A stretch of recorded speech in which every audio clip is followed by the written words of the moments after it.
শোষণ করে না, তখন এটা পাওয়ারটা কমে যায়, তখন হচ্ছে এটা ড্যাম হয়ে যায়।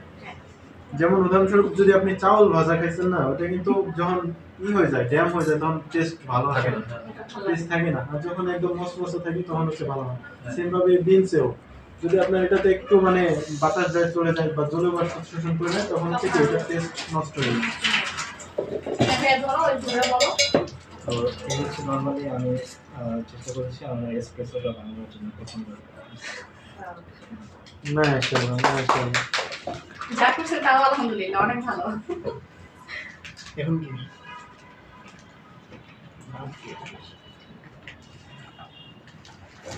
এইভাবে করলে শেখা হয়ে যাবে। মেশিন কবে কিনবে এমনি শিখে হয়ে যাবে ভালো।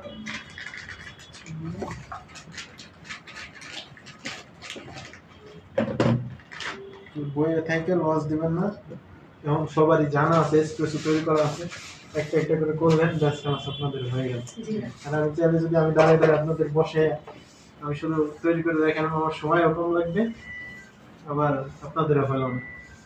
আমাদের এটাতেই আমাদের ভালো শেখা হয়েছে। এগুলো যদি দেখেছে আমি করতাম, সেক্ষেত্রে আরো এক-দেড় ঘন্টা বেশি দ্রুত হয়ে যাবে। আপনি যে চটচট বানায় শুধু আমাদেরকে দেখে এটা এরকম বানায়, এটা এরকম বানায়, ঠিক না? এটা হচ্ছে এখানে মাটি আসতে টেম্পারেচার বা মিল কতটুকু নেবেন এটা কোনো বিষয় না, এটা মাথায় নিতে হবে। শুধু দরকার হচ্ছে আপনার 2 চামচ ফোম।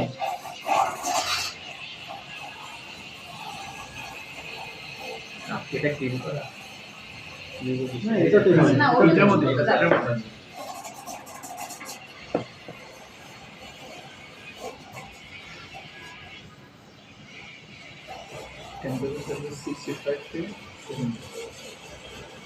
এটাতে কোনো টেম্পারেচার নেই, এটা শুধু ফোম হলে হবে। শুধু ফোম বলি গেল চামচ আর 2 চামচ 2 থেকে বা 3 চামচ।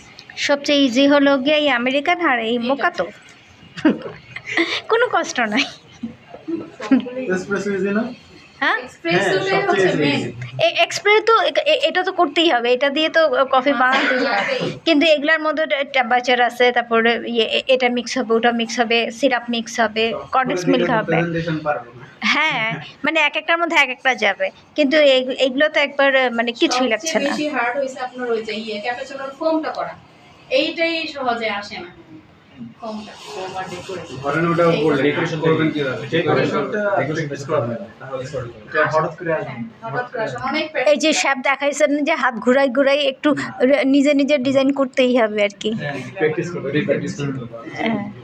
এই লাইনটা তো যত কখনো হাঁসের জায়গায় মুরগি হবে, মুরগির জায়গায় হাতি হবে, হয়ে যাবে আস্তে আস্তে। দিয়ে দেবেন, যা দিবেন তাই আসে। ডেলিভারি স্লিপ দিছে? খারাপ তো লাগে না। নিয়ে বাসায় চলে যাও। তোর রুমে নিয়ে রাখ, আমরা আমার রুমে দিয়ে আয়, আর ওই খাবার দাবার চলে যাও।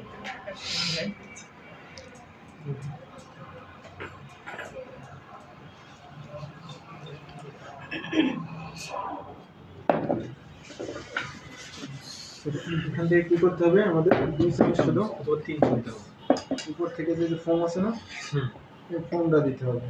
ফোমটা এখানে একটু কম হয়েছে, কারণ মিল্কের অবস্থা ভালো না। যখন কফি স্পেশাল মিল্ক নেবেন না, তখন হিউজ পরিমাণে ফোম হবে। ওই ইয়ের মতো, ওই ক্যাপাচিনোর মতো ফোম হবে না? 2 চামচ। এখানে হচ্ছে একবার অনেক চামচ দিচ্ছি, কারণ ফোম আমাদের কম। দেখেছি কফি শপে গেছেন, তখন তো ফোম ভালো হবে, তখন দেখেছি এটা কাপ কিভাবে ছোটই হবে হ্যাঁ ছোট, এই যে এসপ্রেসো কাপ না এটা। হ্যাঁ বাহির কাপগুলো তো আরো সুন্দর। এটা মাকিয়াতো এসপ্রেসো প্লাস মিল্ক ফোম। দেখেছি অনেকে এসপ্রেসো পছন্দ করে, আবার একটু মিল্ক হইলে বা একটু ফোম হইলে ভালো লাগে, তাদের জন্য হচ্ছে এটা। তো কফির ক্ষেত্রে অনেকেই আছে যে অনেকে হচ্ছে স্বাস্থ্য সচেতন যারা, ওরা বেশিরভাগ এসপ্রেসো প্লাস আমেরিকানো এইসব পছন্দ করে।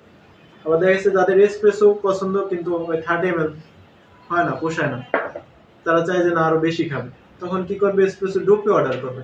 এমন তো বলতে পারবে না যে আমার এসপ্রেসোটাকে একটু বাড়ায় দাও, এমন বলতে পারবে না, তখন ওদের অর্ডার করতে হবে এসপ্রেসো ডোপিও। আবার যদি দেখে যে না এসপ্রেসো তিক্ততা নিতে পারতেছে না, কিন্তু ওর ব্ল্যাক কফি চাই, সেক্ষেত্রে হচ্ছে আমেরিকানো। হ্যাঁ, আবার যদি এসপ্রেসো প্লাস মিল্ক পছন্দ করে যে না এসপ্রেসোর সাথে একটু মিল্ক হলে ভালো হয়, আবার ফর্ম পছন্দ না, সেক্ষেত্রে হচ্ছে অর্ডার হবে কি ফ্ল্যাট রেট। আবার অনেকে আছে কি এসপ্রেসোর সাথে বেশি মিল্ক প্রয়োজন, মানে টাকা উসুল করতে চায়, ওরা হচ্ছে ক্যাফে লাতে, কারণ ক্যাফে লাতে সব থেকে বেশি মিল্ক থাকে, ফোম মিডিয়াম থাকে। আর ক্যাপাচিনো যারা ফোম পছন্দ করে, অনেক আছে ফোম পছন্দ করে, কারণ এই কফিতে ফোমটা অনেক ভালো লাগে। আমি নিজেই ক্যাপাচিনো খাই আর প্লাস এসপ্রেসো, সো ওরা হচ্ছে ক্যাপাচিনো করে।